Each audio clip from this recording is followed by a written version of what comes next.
If you've ever driven into North Wales along the A55, you'll have seen this cliff just outside Llanddulas. What's it called? Well, the hill itself is called Cefn yr Ogof. It's the ridge of the caves. Cefn is a back, but figuratively means a ridge. Means the, and Ogof means cave.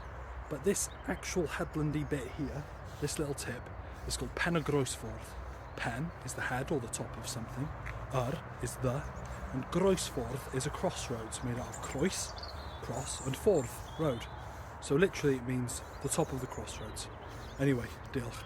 Subscribe for more and check out my link in my bio, where you can find my Patreon if you want to support me in explaining all the place names in Wales, or if you just want to check out my website and other social media. Diolch, bye bye.